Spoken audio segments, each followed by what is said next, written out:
I'd really like my mother-in-law to stop gifting me socks.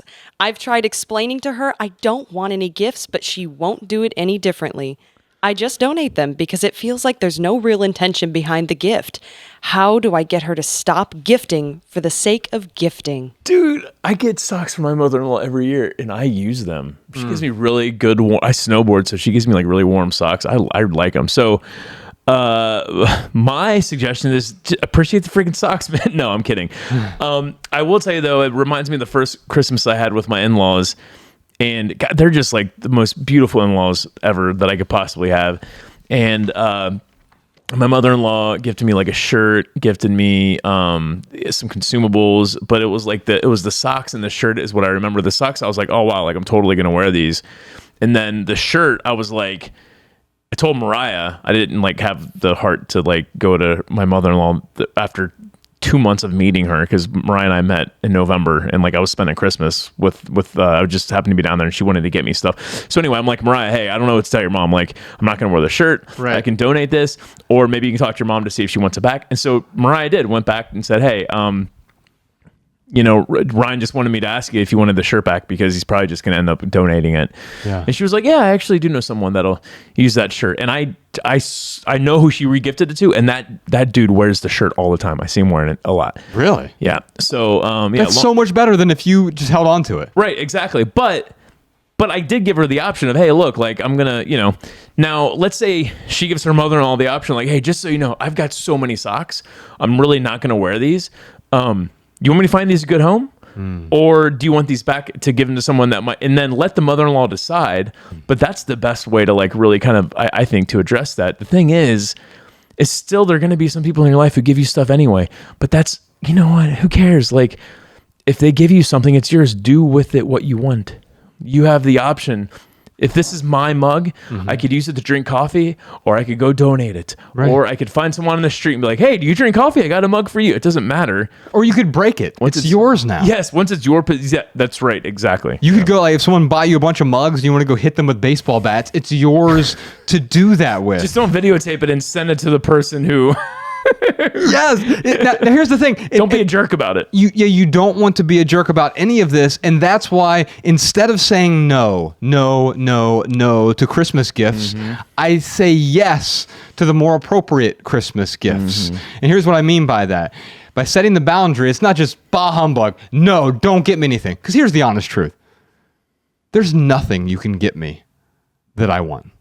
There's literally nothing you can get me that will add value to my life. Yeah. I already have everything I want. I have everything I need. I have everything that will add value to my life. However, that's with material possessions. However, there are certain experiences that will radically improve my life, that I will truly enjoy. And so instead of saying no to the socks, say yes to experiences. What do you want to do?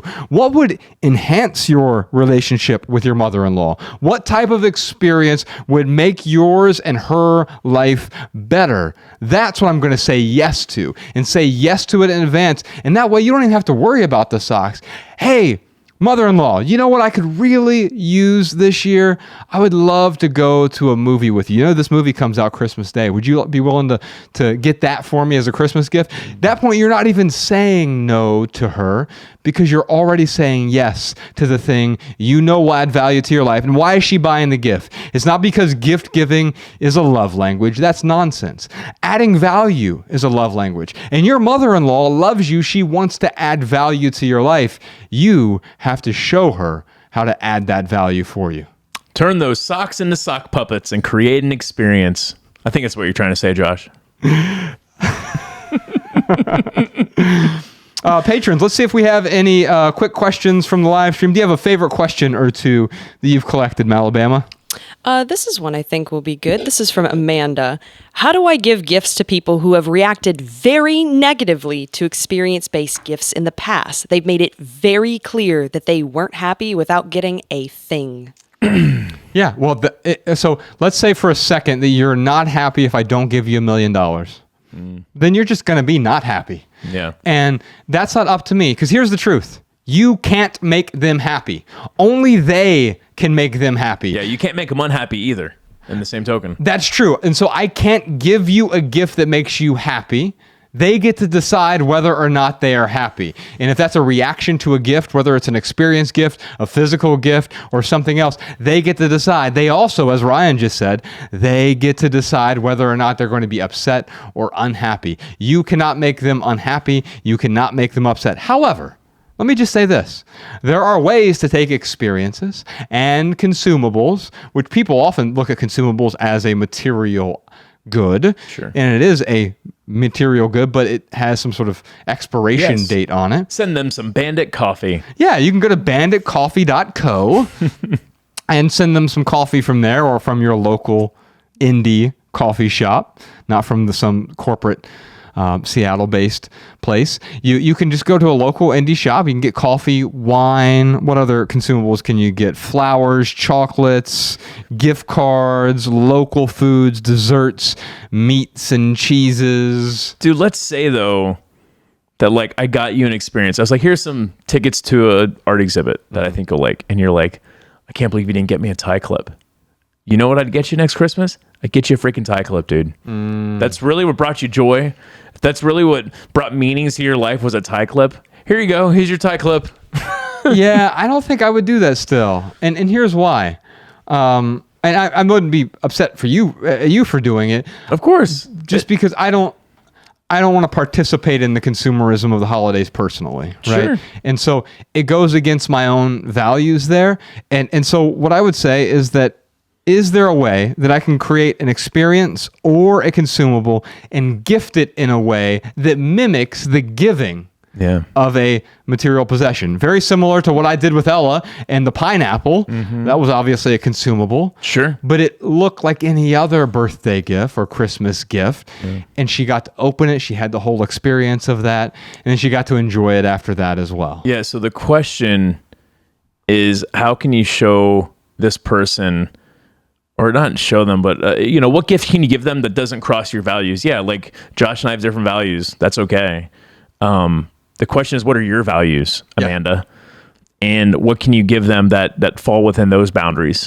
Yeah, you certainly don't want to go outside your boundaries. But, yeah, Josh is saying, hey, no, I'm not going to give in and get you a tie clip. I'm saying I would absolutely give you a tie clip if that's what you wanted. But Amanda, it's up to you. It's not up to Josh or I.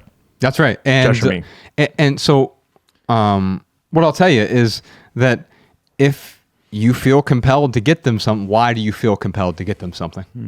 If you feel compelled to get them something just to placate them, to make them happy, well, then you yourself are never going to be happy if you feel like you're merely pacifying them and you're doing something that you don't want to do. That's interesting. I disagree with that, man, because like when I give my mom like the flowers and the chocolate, it is a placation. Like I don't see any value in that whatsoever. Well, you missed the last line that I said there. Oh, sorry. If you're doing something you don't want to do. Oh, right. Fair. Yeah. If you are doing something you don't want to do, if it goes against your values, if it goes against the person you want to be, then of course you're never going to feel contented with that. Right. Giving your mother flowers or chocolate does not go against your values at all, right? Yeah, right. But if you were giving her clothes she was going to throw away immediately, She's just going to light them on fire and send me a video of it.